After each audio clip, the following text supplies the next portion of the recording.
नमस्कार, मैं आचार्य संदीप पुलस्त आज आपको बताऊंगा कि जेमस्टोन, रत्न एवं रुद्राक्ष धारण करने में क्या लाभ है। जेमस्टोन किस तरह से कार्य करते हैं, रुद्राक्ष किस तरह से कार्य करते हैं और इनको किस तरह से हम लोग जो है धारण करना चाहिए। देखिए, हम लोग जब भी कोई परेशानी होती है तो किसी मंदिर के पंडित जी बैठे रहते हैं, उनसे कहते हैं, उनके पास चले जाते हैं या किसी ज्योतिषाचार्य के पास चले जाते हैं अपनी समस्या को लेकर कि हमारा समाधान देंगे हमें। और वे लोग क्या करते हैं कि समाधान स्वरूप आप लोगों को जेमस्टोन रिकमेंड करके दे देते हैं।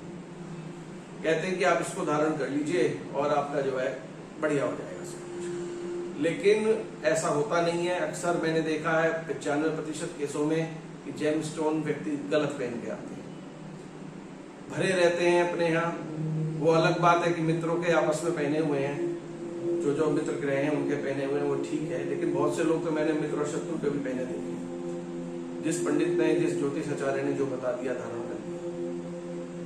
जेमस्टोन एक्चुअल में काम कैसे करते हैं। जेमस्टोन, अगर आपका कोई प्लैनेट नेगेटिव है, उसका संबंध छठे, 8वें, 12वें घर से है या इन दोनों में से, इन तीनों में से किसी दो घरों से है, तो जेमस्टोन अगर आप उस ग्रह का अगर पहन लेंगे तो क्या होगा। जेमस्टोन क्या करते हैं, उस ग्रह की आभा आपके भीतर, आपके शरीर में बढ़ाते हैं।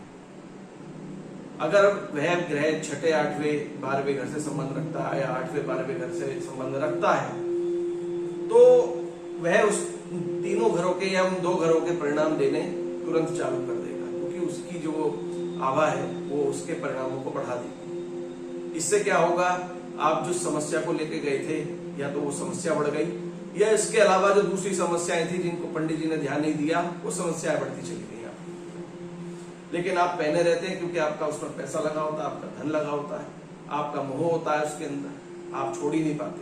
कोई आपसे कहे भी उसको उतार दो तो आपको उतारने में बड़ी समस्या है। अभी जो ज्योतिषाचार्य हैं, जो पंडित जी हैं, वो लग्न का, पंचम भाव का और नवम भाव के स्वामी का जेमस्टोन रिकमेंड कर देते हैं, जिसके पीछे उनका लॉजिक है कि इन भाव के स्वामी का अगर जेमस्टोन हम पहने, चाहे वह छठे, 8वें, 12वें घर से संबंध रखता हो, आपको किसी प्रकार हानि नहीं पहुंचाएगा। जबकि ये कॉन्सेप्ट गलत है, ये गलत लॉजिक है। कोई भी आपका जो ग्रह है कुंडली में, वह अगर छठे, 8वें, 12वें घर से, तीनों घर से या में से दो घरों से संबंध रखता है, नक्षत्र या उप नक्षत्र लेवल पर भी अगर रखता है, केवल जो है यही नहीं कि ग्रह का जो है संबंध है या नहीं है, अगर उसका नक्षत्र या उसका उप नक्षत्र भी जो है इन घरों से जो है संबंध रखता है, छठे, 8वें, 12वें या इनमें से दो से, तो आपको नकारात्मक प्रभाव प्राप्त हो जाएंगे उस प्लेनेट से संबंधित। इस बात का जो है ध्यान रखने का है। अब प्रश्न उठता है कि अगर जेमस्टोन इतना नेगेटिव है तो क्या करेगा।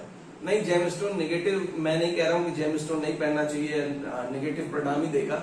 जेमस्टोन का संबंध अगर अच्छे घरों से है, और इसके पीछे आपका लॉजिक क्या है धारण करने के पीछे, आपको हेल्थ चाहिए अच्छी, आपको वेल्थ चाहिए अच्छी, आपको अपने रिलेशनशिप अच्छी चाहिए, आपको धन चाहिए, आपको करियर चाहिए, आपको क्या चाहिए, आपको कोई पद प्रतिष्ठा चाहिए, आपको क्या चाहिए, डिपेंड करता है। उसके हिसाब से उस जेमस्टोन को रिकमेंड किया जाएगा। अब वो छठे, 8वें घर से भी संबंध रखता है और आपका विदेश जाना है, तो 12वें घर के बिना तो आपका विदेश जाना संभव ही नहीं होगा, तो वो अलग चीज हो गई। लेकिन उसका बैकफायर क्या होगा, इस पर भी ध्यान देने की आवश्यकता होती है। कहीं ऐसा तो नहीं है कि विदेश तो पहुंचा दिया लेकिन बैकफायर इतना जबरदस्त आया उसका और उसने आपका कुछ और चीजें डैमेज कर दी लाइफ में। तो अभी इसके हम देखेंगे कि जो है, जो हमारे जेमस्टोन हैं, उनके परिणाम जो है सकारात्मक भी हो सकते हैं, नकारात्मक भी हो सकते हैं, दोनों तरह के हो सकते हैं। डिपेंड्स कि कुंडली में किस तरह से वो ग्रह बैठा हुआ है। दूसरी ओर हमने देखा है रुद्राक्ष। रुद्राक्ष 3 तरह के मोस्टली जो हैं, नेपाली हैं, हरिद्वारी हैं और इंडोनेशियन। इनमें जो नेपाली है वो सर्वोत्तम है। मान लीजिए आपने एक लिया जो है, एक शनिदेव के लिए आपने जो है नीलम लिया और वो 3.5-4 लाख रुपए का खरीदा।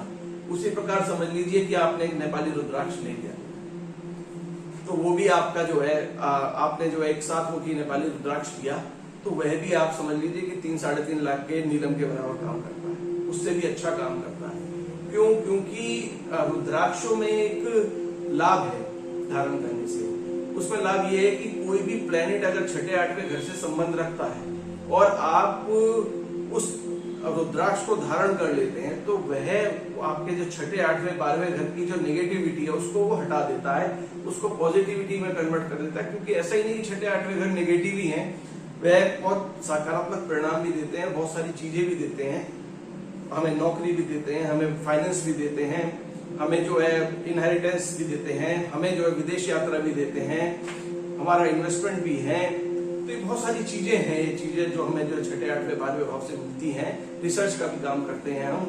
तो ऐसा नहीं कि जो है छठे, आठवें घर खराबी है, मैं ये नहीं कहना चाहता हूँ, लेकिन जो उसके अच्छे परिणाम होते हैं वह रुद्राक्ष धारण करने से प्राप्त हो जाते हैं। और इन कंपैरिजन अगर हम जेमस्टोन धारण करते हैं तो हमें जो है अगर 8वें घर के परिणाम खराब मिल रहे हैं तो वो परिणाम और ज्यादा खराब होने शुरू हो जाते हैं। 12वें घर के अगर खराब परिणाम मिल रहे हैं तो और ज्यादा खराब होने प्रारंभ हो जाते हैं। जबकि इन कंपैरिजन रुद्राक्ष पहनकर संबंधित ग्रह का हमें जो है क्या होता है कि उस ग्रह के जो परिणाम है वह सकारात्मक हो जाते हैं, प्लस ग्रह के अंदर एनर्जी आ जाती है। यानी जो अच्छे परिणाम है वो जो है और अच्छे तरीके से आने प्रारंभ हो जाते हैं और जो नकारात्मकता है वो शांत हो जाती है। तो अभी जब भी आप जो है किसी पंडित जी के पास या किसी ज्योतिष आचार्य के पास जाएं तो मेरा आपसे निवेदन है कि एक बार उनसे पूछ लें। वो जब आपको रिकमेंड करते हैं कोई आपको रुद्राक्ष या जो है आपको जेमस्टोन, तो कृपया कर उनसे एक बार अवश्य पूछ लें कि पंडित जी, गुरु जी, इसका क्या उद्देश्य है, क्यों आप मुझे इसे धारण करा रहे हो और क्या मुझे परिणाम प्राप्त होंगे, जिससे कि वो भी सतर्क रहेंगे और जवाबदेही बनी रहेगी उनकी, और आप भी जो है लुटने से या जो है नकारात्मक प्रभाव प्राप्त करने से बच जाएंगे। फिर एक नए टॉपिक के साथ मैं आपके सामने उपस्थित होऊंगा। तब तक के लिए नमस्कार, धन्यवाद।